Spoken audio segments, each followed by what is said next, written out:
Baik,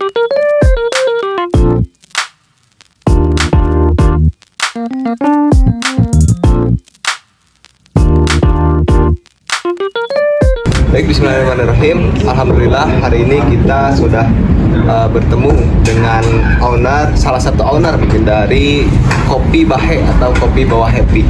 Mungkin dalam hal ini kita akan melakukan wawancara terkait bagaimana membangun jaringan bisnis, juga strategi bisnis yang dilakukan oleh Kopi Bahe ini. Dan mungkin di sini sudah ada, silakan perkenalkan diri. Kenalkan. Oke, perkenalkan saya Ali Robani. Udah itu aja ya. Salah satu owner dari Kopi Bawah Happy. Oke, siap. Lumayan ramai ya, Bang Ali. Alhamdulillah lumayan ramai kopinya, karena memang enak banget gitu kopinya, bisa sekaligus coba juga ya. Nah, mungkin Bang Ali, mungkin maksud kedatangan kami di sini ingin wawancarai gitu, ingin tahu sedikitnya tentang strategi bisnis, kemudian cara membangun jaringan bisnis dari UMKM Kopi Bahe ini. Nah, mungkin ada beberapa hal yang ingin ditanyakan dari kita selaku mahasiswa Universitas Teknologi Digital gitu. Nah, untuk yang pertama itu, bagaimana sih proses terbentuknya UMKM Kopi Bahe ini, Bang Ali? Bisa dijelaskan mungkin? Proses terbentuknya ya mungkin sebelumnya mungkin dari awal kita itu bukan jualan kopi. Jadi anak-anak itu berdasarkan karena ingin mengisi Ramadan, mengisi kegiatan, itu jangan jualan es coklat. Itu belum ada kopi, belum kepikiran untuk membuat kopi. Lalu ketika sudah beres Ramadan, kan sudah beres, kita udah nggak jualan es coklat lagi. Nah, si omset dari coklat labanya itu, coklat dari laba dari es coklat itu kita alihkan kepada usaha kedai ini. Sebelumnya nggak ada pikiran untuk memulai usaha kopi gitu, tapi waktu beres Ramadan itu awalnya kepikiran untuk foya-foya kan, biasa anak muda gitu ya, karena ingin liburan ke Santolo. Waktu itu udah kepikiran Pangandaran, tapi karena ada hambatan waktu itu, dari anak-anak kan pada kuliah, ada yang kerja, dan liburnya itu tidak berbarengan, sehingga kita batal untuk poya-poya. Nah, untungnya di situ, lalu kepikiran lah pada jarak kurang lebih 1 bulan, gimana kalau si hasil ini kita dijadikan modal lagi, digolangkeun deh gitu, biar keberlanjutan. Lalu kenapa kopi gitu ya? Nah, iya itu pertanyaannya. Kenapa kopi? Kenapa harus kopi? Kan banyak gitu ya dari saya. Nah, karena anak-anak itu pertama suka kopi, lalu yang kedua punya basic lah untuk membuat kopi. Nah, makanya kepikiran gitu untuk memulai usaha kopi. Nah, dari sana mulainya gitu. Jadi dari awal kita kumpulkan kan anak-anak, ada yang punya alat-alat kopi di rumahnya masing-masing, dikumpulkan, lalu kemudian ditambah dengan modal yang tadi dari es coklat, dan dibelilah alat-alat kopi seperti grinder, espresso, dan yang lainnya. Siap. Mungkin pertanyaan selanjutnya terkait lokasi kan, kenapa sih kepikiran buat lokasi? Sebenarnya lokasi di sini tuh baru 3 hari. Nah, awalnya itu lokasi di alun-alun, di lahan parkiran Jogja alternatif, lalu pindah ke sini 3 hari karena memang kurang strategis di sana. Nah, terus kenapa tadi pertanyaannya kenapa memilih tempat ini gitu ya, lokasinya?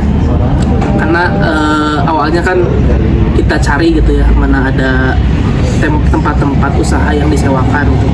Lalu muncullah ini gitu, ada yang mengiklankan, kita survei ke sini dan ternyata tempatnya enak juga gitu buat ngopi, buat nyantai, karena memang ini jalurnya Tidak ramai lah. tidak ramai gitu, jalur mati kan di sini sana ke portal.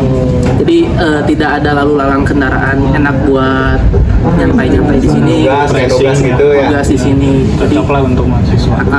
strategis buat nyantai lah, kita bikin konsepnya hidden gem gitu. Dan ini FYI untuk kalian, harganya lumayan terjangkau mas bro. Keren. Harga mahasiswa. Ya, harga mahasiswanya. Mau saya tanya terkait coffee shop ini, gimana nih cara membangun jaringan bisnisnya itu dan gimana ngembangin jaringan bisnisnya itu sendiri di coffee shop ini? Kalau untuk pengembangan atau mungkin strategi pemasarannya gitu ya, kita karena anak-anak itu aktif di organisasi, jadi ada yang aktif di organisasi A, terus ada organisasi B, jadi mempunyai jaringan-jaringan sendiri-sendiri gitu. Jadi masih strateginya masih dari mulut ke mulut gitu, dari teman yang ini. Jadi satu teman bawa dua teman misalkan, lalu teman itu bawa temannya lagi. Jadi masih dengan seperti itu gitu strateginya. Terus kemudian untuk strategi pemasarannya, kita juga sering memunculkan eksistensi mungkinnya untuk keluar agar dikenal. Kita ikut event-event seperti di KNPI atau di organisasi di Persis. Kita hadir gitu di sana untuk mengisi bazar. Jadi Buka stand lah ya. buka stand gitu untuk mengenalkan bahwa Kopi Bawa Happy itu ada. Eksistensi. Kita untuk hambatan dan kendalanya Untuk hambatan dan kendala, dari strategi pemasarannya, dari jaringan bisnisnya. Hambatan ya hambatannya tidak terlalu luas ya, hanya seperti itu, hanya yang terjaring dengan komunitas itu saja gitu. Jadi kita tidak fokus terhadap pemasaran kepada yang umum, jadi hanya dalam lingkup komunitas itu saja. Oke, Bang Ali tadi sudah menjelaskan sedikitnya tentang hambatan, mulai dari strategi bisnisnya, jaringan bisnisnya. Tadi sudah adalah hambatannya. Nah, berbicara hambatan itu tidak sebatas hambatan di sana saja gitu, tapi ada hambatan yang memang pasti dirasakan gitu dalam menjalankan usaha. Nah, kira-kira apa nih hambatannya? Apakah karyawan yang suka kesiangan atau apa gitu? Silakan. Banyak, tapi itu masalah karyawan. Di sini nggak ada karyawan. Karena kita emang membangunnya tim gitu, bareng-bareng dari awal. Seperti Jadi emang semuanya milik dengan keringatnya sendiri-sendiri. Terus terkait hambatan tadi yang dikatakan oleh Kang Risman, banyak ya hambatan dalam menjalankan usaha di kedai kopi ini gitu. Mungkin yang pertama dari tadi seperti bahasanya bukan karyawan atau apa, tim pembantu. Tim kita itu belum seprofesional dengan coffee shop yang lainnya gitu. Jadi karena memang kesibukannya masing-masing, ada yang aktif di organisasi, ada yang kuliah, ada yang jadi dosen, ada yang kerja. Jadi memang jadi kadang ada satu kondisi kedai itu nggak ada yang jaga. Gitu. Nah. Itu kan karena kesibukannya masing-masing gitu ya. Jadi belum seprofesional itu pertama. Yang kedua, dari segi manajemen bisnis, mungkin manajemen keuangannya atau manajemen stocking dan yang lainnya kita belum begitu menguasai. Jadi memang masih meraba-raba gitu, masih belajar juga sambil learning to by doing. Benar tuh gitu. Ya. Terus untuk apalagi ya hambatan, nah terkait manajemen keuangan juga mungkin belum begitu terasa gitu ya bagi tim-tim ini, karena memang kita mulai dari nol, jadi fokusnya itu untuk pengembangan gitu. Ketika kita dapat omset segini ya untuk pengembangan terus sampai akhirnya dapat terus ya. tempat di sini gitu kan, awalnya dari nol. Nah, mungkin tadi hambatan ketika menjalankan usaha ini dari segi internalnya, mungkin dari mulai kawan-kawannya, apa ya, udah bukan karyawan ya, tapi lebih ke timnya gitu. Nah, sekarang hambatan dari eksternal kayak seperti kompetitor ataupun konsumen yang seperti apa gitu. yang bisa dijangkau mungkin dari konsumen buat sini.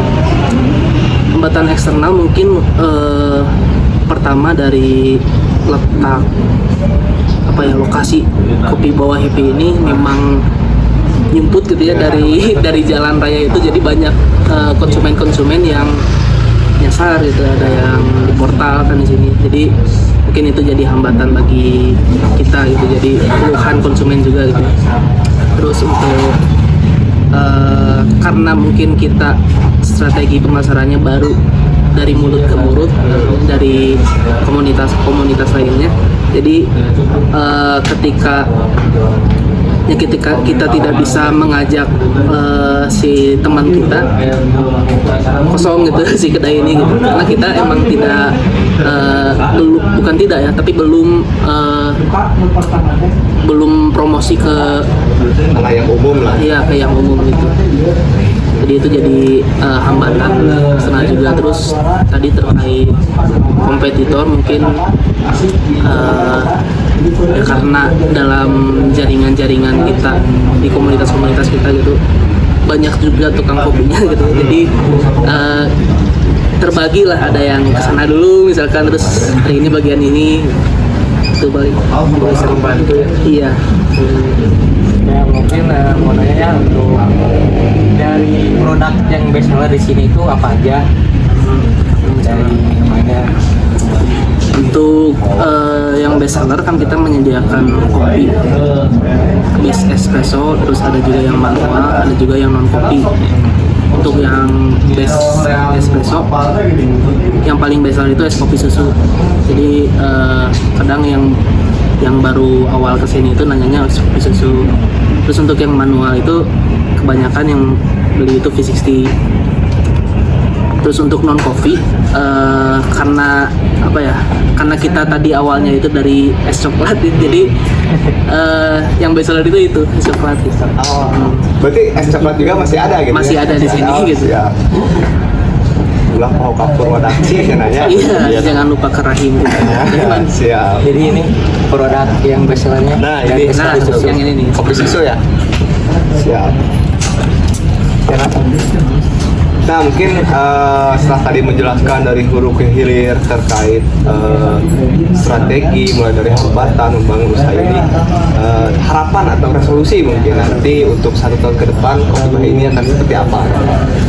Untuk 1 tahun ya, untuk 1 tahun ke depan mungkin kita akan terus pengembangan gitu ya, seperti fasilitas, terus dalam menu gitu akan terus berkembang gitu. Jadi menunya nggak hanya itu aja, tapi kita akan cari lagi resep-resepnya. Terus untuk fasilitas kita mungkin akan menyesuaikan dengan konsep kita seperti apa. Terus kita juga nanti mungkin akan ada menciptakan komunitas, jadi ketika banyak orang yang kesini kita rangkul dan kita ciptakan komunitas, dan kita insya Allah akan mengadakan event-event di luar gitu. Jadi kita buka event misalkan ke alam, ke Pangalengan atau kemana gitu ya, dengan membawa komunitas yang sudah kita ciptakan itu.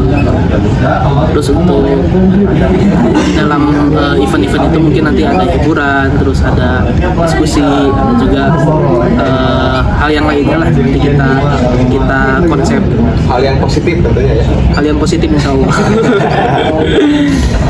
Siap. Bang Ali, tidak terasa ya berdialog gitu ya, menanyakan terkait bagaimana membangun usaha dan lain-lain gitu ya. Mungkin itu saja yang bisa ditanyakan.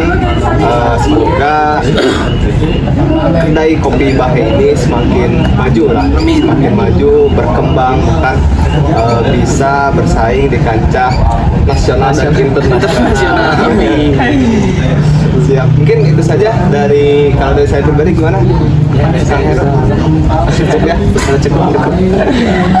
Oke, tidak terasa ya dan mungkin kata-kata terakhir kayak mau meninggal aja.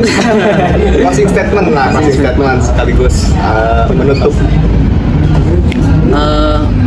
Mungkin itu ya sekilas perjalanan kita dari awal, dari nol sampai sekarang ada di sini, dan nanti tadi juga dibahas resolusi kedepannya akan seperti apa gitu ya. Mungkin untuk lebih lanjutnya ketika kawan-kawan jika ingin tahu lebih dalam gitu ya terkait bisnis ini, bisa aja berkunjung ke sini gitu ya, di Jalan Berlian nomor 28 Cijagra, Lengkong. boleh di spill IG-nya apa? Oh, iya. Teman-teman bisa follow nih. Boleh di follow juga Instagramnya Kopi Bawa Happy. Happy nanti di follow di sini ya guys. Nanti sama alamatnya ada di sini. Oke, cukup mungkin ya. Alhamdulillah kita bisa berbincang dengan salah satu owner, masih muda lagi ya. Sudah menikah belum? Hampir. Hampir Mudah-mudahan. Banyak sekali hal yang bisa didapatkan mulai dari tadi pengalamannya, kemudian jaringan bisnis, strategi bisnis, banyak lah ya yang bisa didapatkan, dan semoga hal ini bisa memberikan kebermanfaatan gitu ya untuk kita semua yang menyaksikan video ini. Mungkin itu saja dari kami. Sekian. Assalamualaikum warahmatullahi wabarakatuh.